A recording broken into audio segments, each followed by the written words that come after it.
Paz do Senhor Jesus, como vai você? Eu quero trazer hoje uma questão muito importante e essa questão é o seguinte: por que eu preciso frequentar uma igreja? Por que eu preciso frequentar uma igreja? Tem assim, sou igreja, não preciso frequentar uma igreja. Será? Vamos rever alguns pontos? A palavra igreja, que vem do grego eclésia, tem um significado básico que é assembleia pública, tá? De pessoas ou chamados para fora, como muitos colocam, né? Até porque a palavra eclésia, dentro do grego original, ela tem dois significados, é meio que dividida, né? Chamar fora, a igreja ali que Jesus se entregou, tá? Vamos ler aqui em Efésios 2, o versículo 11. Portanto, lembre-se de que anteriormente vocês eram gentios por nascimento e chamados incircuncisão pelos que se chamam circuncisão, feito no corpo por mãos humanas, e que naquela época vocês estavam sem Cristo, separados da comunidade de Israel, sendo estrangeiros quanto às alianças da promessa, sem esperança e sem Deus no mundo. Mas agora, em Cristo Jesus, vocês que antes estavam longe, foram aproximados mediante o sangue de Cristo. Tá? Essa é a igreja que Jesus se referiu, um ajuntamento de pessoas que ali ouviram a palavra da salvação, da nova aliança, onde Cristo ali quebrou a barreira que tinha entre os judeus, a comunidade de Israel, entre os gentios. Ele fez com que todos eles agora se juntassem e fosse um corpo só, um povo só, tá? E a igreja é esse corpo, que é esse ajuntamento de pessoas que é chamados para fora. Chamados para fora da onde? Né? Levando em consideração esse termo que criar, chamados para fora desse mundo, né? Para cumprir aí o plano de salvação, para seguir o plano de salvação que Cristo colocou, seguir a palavra do Senhor, né? Para ser diferente da lei do mundo. O 10, seguindo aqui em Romanos 12, vai dizer o seguinte: dediquem-se uns aos outros com amor fraternal, prefiram dar honras aos outros mais do que a si próprios. Isso mostra que a igreja vive em amor fraternal. E cada um tem uma responsabilidade dentro desse corpo, dentro da igreja. No livro de 1 Coríntios, capítulo 12, tem os versículos até o 10, vai estar dizendo, citando, né, a operação desses dons, tá? E isso faz com que a igreja ela se funcione como um organismo vivo, tá? Tem ali o corpo da igreja e os seus membros trabalhando cada um com a sua designação, com o seu chamado, aquilo que foi ali dado, né, distribuído pelo Espírito Santo, que distribui esses dons. Em Efésios, o capítulo 4, versículo 11, vai dizer o seguinte: ele designou alguns para apóstolos, outro para profetas, outro para evangelistas e outro para pastores e mestres, com o fim de preparar os santos para a obra do ministério, para que o corpo de Cristo seja edificado, até que todos alcancemos a unidade da fé e do conhecimento do Filho de Deus, e cheguemos à maturidade, atingindo a medida da plenitude de Cristo. E quando Paulo ele instrui aos Gálatas, aqui no capítulo 6, versículo 10, vai dizer o seguinte: portanto, enquanto temos oportunidade, façamos o bem a todos, especialmente aos da família da fé. Aos da família da fé, aqueles que processam a mesma fé, tá? O bem é para todos. Nós devemos viver em unidade e ajudar principalmente aqueles que estão conosco, como igreja. De exercício da igreja, quando o apóstolo Paulo lhe dá as instruções ali para Timóteo, no seu capítulo 3, vai começar iniciando dizendo a respeito de como funciona o ministério ali do diácono. Também ele sauda, além do diácono, ele sauda os bispos, né? e diz, dá instruções de como também um bispo deve se comportar. Vem citando aqui no livro de Tiago 5:14. Entre vocês há alguém que está doente? Que ele mande chamar os presbíteros da igreja, para que estes orem sobre ele e o unjam com o óleo, em nome do Senhor. A oração feita com fé curará o doente. O Senhor o levantará, e se houver cometido pecados, ele será perdoado. Portanto, confessem os seus pecados uns aos outros e orem uns pelos outros para serem curados. A oração de um justo é poderosa e eficaz. Orem uns pelos outros. Tá? Aqui vai citar até aqui uns atos dos presbíteros, né? Ungindo a pessoa com óleo, orando pela enfermidade da pessoa. E aqui tratando de uma questão de pessoas, no plural. Confessamos o pecado um para o outro, tá? E oramos ali uns pelos outros, tá? Continuando nessa unidade, essa junção de pessoas. A passagem aqui que o autor de Hebreus capítulo 10, o autor vai dizer aqui no versículo 24 e 25. 24. E consideremos uns aos outros para nos incentivarmos ao amor e às boas obras. Não deixemos de reunir como igreja, segundo o costume de alguns, mas procuremos encorajar-nos uns aos outros, ainda mais quando vocês veem que se aproxima o dia. Olha só, encorajar, incentivar uns aos outros nas boas obras e não deixar que esse costume de se reunir como igreja deixe de acontecer como alguns aqui deixaram até aquela época. Eu poderia citar vários versículos aqui que a igreja em exercício ela sempre andou em conjunto, tá? Em conjunto de pessoas.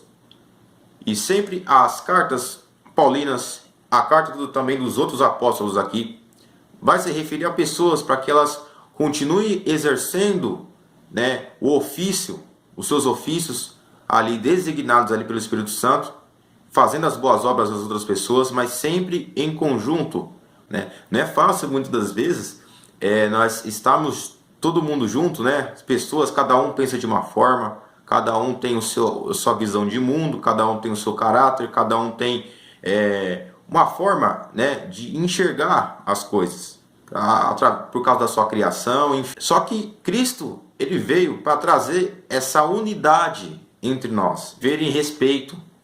Aí que se torna unidade, porque todos têm o mesmo propósito, todos seguem o mesmo propósito de alcançar a salvação. Todos foram regenerados, tá? Todos foram chamados através da graça do Senhor, a sua graça. Todos receberam ali o Espírito Santo para serem doutrinados, tá? De acordo com a palavra, a terceira pessoa da Trindade. Todos ali são convidados ao batismo, tá? Para arrependimento dos pecados. Todos nós ali devemos estar juntos para tomar a Santa Ceia, memória do corpo e do sangue de Cristo. A gente lembrar do seu sacrifício foi pelo maior motivo ali que estamos todos reunidos, tá? Foi quebrada essa barreira de inimizade entre todos nós. Todos nós agora em Cristo somos um. Somos unidade. Somos um corpo, o organismo vivo, onde Cristo é o cabeça. Eu preciso estar coberto de oração. Eu preciso estar sendo incentivado, incentivar também. Eu preciso estar dentro de uma igreja, dentro dos trabalhos ali designados. Ali a minha concepção de igreja ela muda. Eu quero estar junto, eu quero estar trabalhando, quero estar ajudando de alguma forma. Tem pessoas aí que descobrem algum talento, alguma ocupação dentro da igreja que tem a ver com o seu chamado, que Deus, que o Espírito Santo designa para ela. E isso é muito importante, isso é muito especial. A pessoa ela se acha ali dentro, Deus usa ela, cada um com o seu ministério, cada um com a sua ocupação, e ali Deus ele opera dentro da igreja. Mateus 18:20 vai dizer, Jesus dizendo: onde estiver 2 ou 3 reunidos em meu nome, eu ali estarei no meio deles. Então, Deus habita em você? Habita. Você é templo, você é morada do Senhor. Eu, como pessoa individual, eu sou morada do Senhor. A palavra vai assegurar isso. Posso citar aqui em Efésios 2, 22. Nele vocês também estão sendo edificados juntos para se tornarem morada de Deus por seu Espírito. A passagem que vai dizer que nós somos edifício, né, em aperfeiçoamento, para que Deus ele habite em nós. Somos morada também quando nós obedecemos a palavra. Em João 14, o versículo 23 vai dizer o seguinte: Jesus respondeu: se alguém me ama, obedecerá à minha palavra. Meu Pai o amará. Nós viremos a ele e faremos morada nele. Então, eu sou um templo do Espírito Santo. Ele habita em mim quando eu obedeço a palavra. Mas eu preciso ainda, se ele obedece, eu preciso ainda ir para a igreja, para um templo. Mas Deus não habita ali. É só um prédio. É só um prédio onde tem ali a quatro paredes e Deus habita em quatro paredes. Eu concordo com você que Deus não habita em quatro paredes, né? Nós vamos ver aí em Atos 7, 48, também tem o Atos 17, 24, vai dizer que Deus não habita.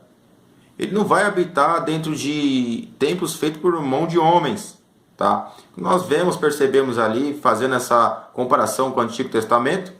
No Antigo Testamento, a presença de Deus era exclusiva ali, só para ser manifestada no tabernáculo e no templo, tabernáculo dos judeus, templo dos judeus.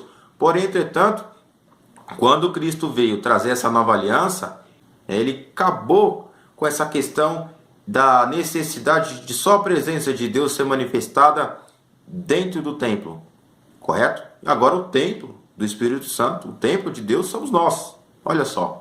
Eu sou templo, e já que Jesus mudou essa concepção de templo, então não preciso ir para a igreja, não preciso congregar. Para que exista igreja, você é templo, mas você não é um ajuntamento. Lembra da palavra que eu citei?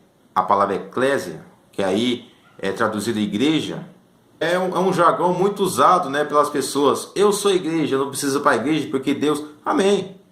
Deus ele habita dentro de você que é templo. Porém, entretanto, você não é igreja. A igreja é quando nós todos se reunimos, correto? A igreja é quando eu e você, né, nos ajuntamos para adorar o Senhor, que nós buscamos a presença dele e ali ele se manifesta, correto? A igreja ela veio para ser comunidade. Eu sou templo, porém, lembra também a questão dos membros? Eu sou membro de um corpo. Não tem como eu ser membro, eu ser igreja sozinho. Tem como a minha mão funcionar fora do meu corpo? Não. Sem a cabeça ainda? A cabeça é Cristo? Então não tem como eu ser igreja sozinho. Preciso frequentar o corpo para que eu continue coberto de oração, orando pelas pessoas, tomando santa ceia, ouvindo a palavra, vivendo em comunhão. Que às vezes não conseguem viver, lidar com as pessoas, vai ter problema para congregar. Só que o problema não está na instituição igreja, tá? O problema muitas vezes está na pessoa. A pessoa precisa tratar isso. E Cristo ele nos convida, ele quer testar o nosso amor, né? Nossa obediência à palavra, na forma como nós lidamos com as pessoas. Ou seja, como que eu não consigo lidar com a sociedade? Né? Eu não consigo lidar com a minha família em Cristo. Como que eu vou lidar com as almas lá fora? Muitas das vezes, como que eu não consigo lidar, às vezes, com a minha família, né? Tem pessoa que às vezes não consegue lidar com a família, não consegue lidar com a igreja, não vai conseguir lidar lá fora. Não adianta eu dizer, nossa, eu vou ajudar as pessoas lá fora, eu vou buscar as almas lá fora, né? E eu vou sair um pouco dessa questão de igreja. Nossa, a alma que você buscar lá fora, uma hora vai ser igreja. Também vai ser essa comunidade que muitas das vezes você tem problema, né? A igreja não é um lugar perfeito. Não tem como a gente buscar a perfeição dentro da igreja, até porque todos nós estamos no processo de santificação. Estamos buscando aperfeiçoamento, como diz a palavra. Então não tem como eu procurar a perfeição dentro da igreja. Se tiver alguém perfeito da igreja, por que não foi arrebatado ainda? Deus fala Ele manifesta, o Espírito Santo faz com que a gente se arrependa dos nossos pecados. Ele se manifesta, glória a Deus por isso. É um dos motivos que nós estamos juntos, porque todo mundo tem pecado, todo mundo tem alguma coisa devendo, né? Quando a gente fala assim, que todos nós temos culpa no cartório. Só que qual é a diferença da pessoa do mundo, a pessoa que está buscando, está dentro da igreja? Que a pessoa que está dentro da igreja ela quer se aperfeiçoar. A pessoa que está dentro da igreja, ela está buscando a santificação. Não é que ela é santa, ninguém tem auréola na cabeça e asinhas assim, e ninguém pode me tocar. Não é isso. E isso que é lindo.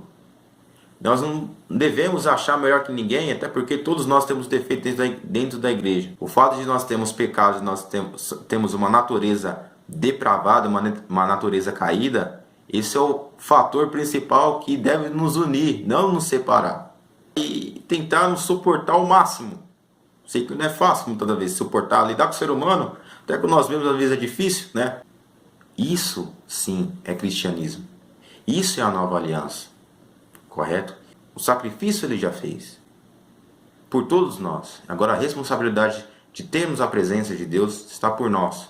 Nós em unidade. Querido, frequente uma igreja. Continue frequentando. Você que frequenta, frequente. E você que não frequenta ainda, você que ainda não aceitou Jesus, frequente uma igreja. Oração para que você venha receber a palavra. Tá certo? Não, infelizmente há igrejas hoje, eu não vou fugir disso, infelizmente há igrejas hoje, não pregando mais o evangelho genuíno, infelizmente. Mas peça para que o Espírito Santo fale com você, para que ele te dirija a um juntamento de pessoas onde você se sinta bem, para que ao ponto do Espírito Santo trabalhar dentro de você, você seja regenerado, você alcance o mais importante que é a salvação. Amém? Que Deus em Cristo vos abençoe e que você coloque essa palavra dentro do seu coração. Nós somos igreja em ajuntamento, devemos sim estar juntos. Glória a Deus, aleluia por isso. Deus abençoe a sua vida. Também frequente a nossa igreja, temos aqui a página da igreja, temos aqui o endereço, né? Temos aqui os horários do culto. Glória a Deus, vai ser uma bênção te receber aqui, né, em nossa igreja. Venha frequente, ouça a palavra, deixa a palavra trabalhar dentro de você, como ela trabalhou em mim e continua trabalhando.